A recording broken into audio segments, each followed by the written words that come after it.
اور توحید سے منہ پھیرنے کی وجہ سے تم پر ایک بڑے دن کا عذاب نہ آ جائے۔ اگر تم اس سے بچنا چاہتے ہو تو اللہ کی وحدانیت پر ایمان لے آؤ اور صرف اسی کی عبادت کرو۔ قوم نے جو جواب دیا وہ بھی اللہ نے بتا دیا کہ قوم نے حضرت ہود علیہ السلام سے کہا کیا تم ہمارے پاس اس لیے آئے ہو کہ ہم سے ہمارے بتوں کی پوجا چھڑا کر ہمیں اپنے دین کی طرف پھیر دو؟ فرمایا ایسا ہرگز نہیں ہو سکتا، یعنی بتوں سے انہیں چمٹنا، بتوں کی پوجا کرنا بڑا پیار تھا ان سے، لیکن ایک اللہ کی وحدانیت کی طرف کہ جس رب نے پیدا کیا اس کی طرف وہ آنے کے لیے تیار نہیں تھے، اور آگے سے اللہ کے نبی کو دھمکی دی کہ تم نے جو ہمیں عذاب کی وعیدیں سنائی ہیں اگر تم سچے ہو تو ہم پر وہ عذاب لے آؤ۔ پھر آگے کیا ہوا سنیے، اب بھی دیکھیے کہ اللہ کے نبی کیسے سمجھاتے ہیں۔ اللہ نے وہی بات بتائی، فرمایا قال انما العلم عند اللہ وابلغکم ما ارسلت به ولکنی اراکم قوما تجہلون۔ فرمایا علم تو اللہ ہی کے پاس ہے، میں تمہیں اسی چیز کی تبلیغ کرتا ہوں کہ جس کے ساتھ مجھے بھیجا گیا ہے، اور لیکن میں تمہیں ایک جاہل قوم سمجھتا ہوں۔ حضرت ہود علیہ السلام سے وہ جب عذاب کا انہوں نے مطالبہ کیا تو اب دیکھیے کہ حضرت ہود علیہ السلام نے انہیں پھر سمجھایا اور بتایا کہ عذاب نازل ہونے کا وقت مجھے معلوم نہیں، کیونکہ اس کا علم تو اللہ ہی کے پاس ہے، اور جب عذاب کا وہ مقرر وقت آ جائے گا تو وہی اسے نازل فرمائے گا۔ میرا یہ کام نہیں ہے کہ میں عذاب جلدی سے تمہارے اوپر نازل کر دوں، میرا جو کام تھا آپ نے وہ بتا دیا کہ فرمایا اللہ کے معاملے میں دخل اندازی نہیں کرتا، عذاب بھیجنا اس کا کام ہے۔ فرمایا بلکہ میری ذمہ داری یہ ہے کہ مجھے جو احکام دے کر مجھے میرے رب نے بھیجا ہے وہ میں تم تک پہنچا دوں، اس لیے میں تبلیغ کر کے میں تو اپنی ذمہ داری پوری کر رہا ہوں، لیکن تم میرے حساب سے جاہل قوم ہو، کیونکہ تم اس چیز کا مطالبہ کر رہے ہو جو میرے دائرہ اختیار میں ہے ہی نہیں، اور یہ بھی تمہاری جہالت ہے۔ ایک طرف تو تم توحید کا انکار کر رہے ہو اور دوسری طرف اپنی منہ سے مصیبت کو مانگ رہے ہو، تو یہ ڈبل جرم تم کر رہے ہو۔ پھر کیا ہوا؟ اللہ تعالیٰ فرماتا ہے یہ حجت تمام ہو گئی، پھر اس قوم پر عذاب کیسے آتا ہے سنیے۔ فرمایا فَلَمَّا رَأَوْهُ عَارِضًا مُسْتَقْبِلَ أَوْدِيَتِهِمْ قَالُوا هَذَا عَارِضٌ مُمْطِرُنَا بَلْ هُوَ مَا اسْتَعْجَلْتُمْ بِهِ رِيحٌ فِيهَا عَذَابٌ أَلِيمٌ۔ پھر جب انہوں نے اسے یعنی عذاب کو بادل کی صورت میں پھیلا ہوا اپنی وادیوں کی طرف آتا ہوا دیکھا تو کہنے لگے ہاذا ممطرنا، یہ ہمیں بارش دینے والا بادل ہے۔ کہا گیا نہیں، بلکہ یہ تو وہ ہے کہ جس کی تم نے جلدی مچائی تھی،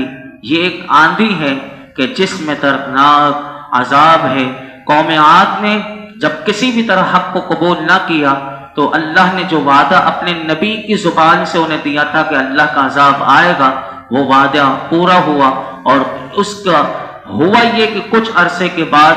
ایک عرصے تک ان کے علاقے میں پوری وادی میں بارش کو اللہ نے روک دیا۔ اب جب وہ بارش کے لیے پریشان ہوئے اور پانی نہیں اور قحط سالی، تو اس وقت پھر اللہ تعالیٰ نے ان کی طرف ایک سیاہ بادل چلایا۔ اب وہ جو بادل تھا اسی بادل میں ان کے لیے عذاب تھا، تو جب انہوں نے بادل کو آسمان کے کناروں کی طرف پھیلا ہوا اپنی وادیوں کی طرف آتا ہوا دیکھا تو وہ قوم خوش ہو گئی اور کہنے لگی یہ بارش دینے والا ہمیں بادل آ گیا۔ حضرت ہود علیہ السلام کو کیونکہ وہ سمجھ چکے تھے اللہ کی طرف سے وحی آ چکی تھی، آپ نے فرمایا کہ یہ برسنے والا بادل نہیں ہے،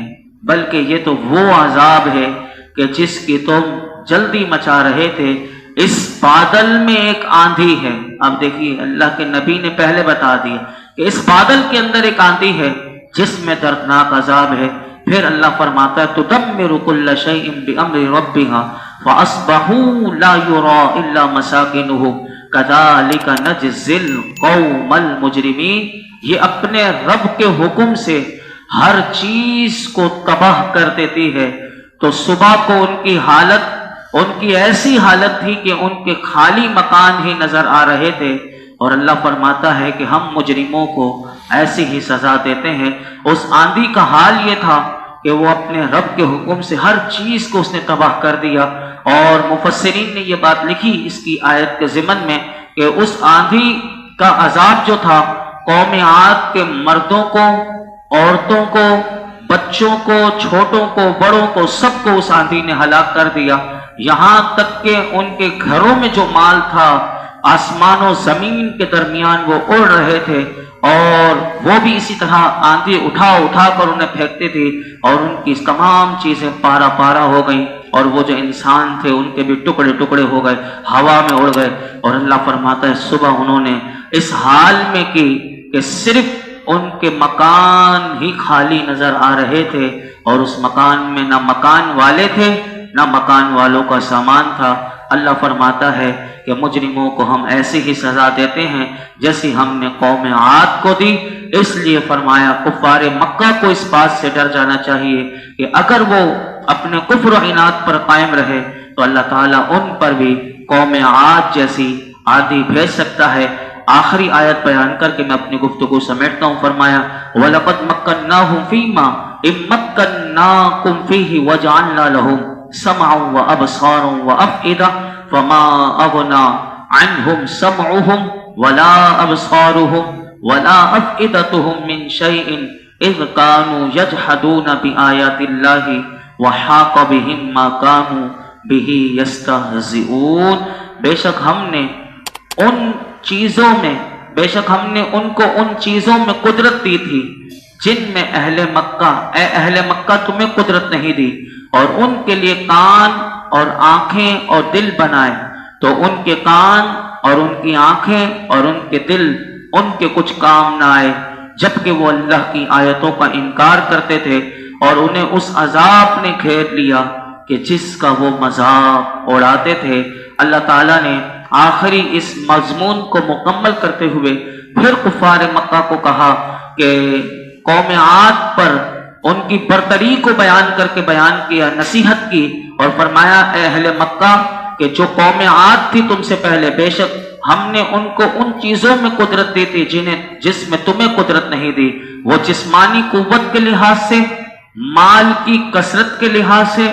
عمر لمبی ہونے کے حساب سے فرمایا تم سے زیادہ تھے، لیکن اس قوت کے باوجود بھی وہ اللہ کے عذاب سے نجات نہ پا سکے، تو غور کرو تمہارا کیا حال ہوگا۔ مزید فرمایا کہ ہم نے قوم عاد پر نعمتوں کے دروازے کھولے، انہیں آنکھیں دی، انہیں دل دیا اور انہیں کان دیا۔ یہی انسان کی باڈی میں سب سے تین اہم چیزیں ہیں، آنکھیں، کان اور دل۔ انسان اس کو کھلا رکھے، اسی سے سب کچھ سمجھ میں آتا ہے۔ اللہ نے وہی بات بتائی کہ ہم نے انہیں کان دیے، آنکھیں دی، دل عطا کیے، لیکن وہ ان اعضاء کو دین میں وہ نہ لائے، مگر انہوں نے ان خداداد نعمتوں سے دین کا کام ہی نہیں لیا، بلکہ صرف اس کے ذریعے انہوں نے دنیا اور دنیا کی لذتیں وہ طلب کرتے رہے۔ تو ان کے کان، ان کی آنکھیں، ان کے دل انہیں اللہ کے عذاب سے بچانے میں کچھ کام نہ آئے، اور وہ چونکہ اللہ کی آیتوں کا انکار کرتے تھے اس لیے انہیں اس عذاب نے گھیر لیا کہ جس کے جلد نازل ہونے کا وہ خود مطالبہ کر رہے تھے اور اس کا مذاق بھی اڑاتے تھے۔ کون سا عذاب؟ تو عذاب بھی مانگ رہے تھے، عذاب کا مذاق بھی اڑاتے تھے۔ الامان والحفیظ۔ تو فرمایا اے اہل مکہ، جب قوم عاد نے اپنی دنیا پر غرور کیا اور حجت اور دلیل جو ان کے لیے دی گئی اس کو قبول کرنے سے اعراض کیا، تو ان پر اللہ کا عذاب نازل ہو گیا، اور ان کی قوت، ان کی کثرت ان کے کچھ کام نہ آئی۔ تو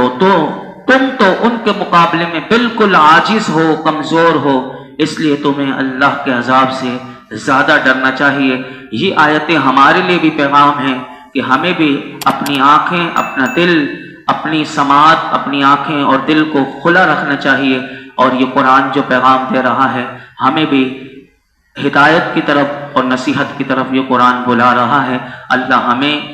اس قرآن سے ہدایت کا نور عطا فرمائے اور عمل کی توفیق عطا فرمائے۔ الحمدللہ رب العالمین، والصلاة والسلام علی سید الانبیاء والمرسلین وعلی آلہ واصحابہ اجمعین۔ یا اللہ پاک جو کو سنا اس میں کوئی غلطی کوتاہی معاف فرما، اپنی بارگاہ میں قبول فرما، قرآن حکیم کا نور اور اس کا فیضان عطا فرما۔ یا رب العالمین، ہر قسم کے گناہوں سے بچنے کی توفیق عطا فرما، ہمیں اپنے ہر قسم کے عذاب سے بچا۔ یا اللہ یا رب العالمین اپنی رضا کی دولت دے دے، اپنی محبت کی دولت دے دے، اپنے قرآن کا مولا کریم اس کی تلاوت کی توفیق دے دے، اس کو سمجھنے اور اس پر عمل کرنے والا بنا دے، تدبر قرآن تفکر قرآن کی دولت سے نواز دے، ہر برائی ہر گناہ سے بچنا ہمارے لیے آسان کر دے، زندگی میں جو گناہ ہو گئے اللہ تو اپنے فضل سے اپنے کرم سے معاف کر دے، ہمیں ظاہراً باطناً یا اللہ تقوی و پرہیزگاری عطا فرما،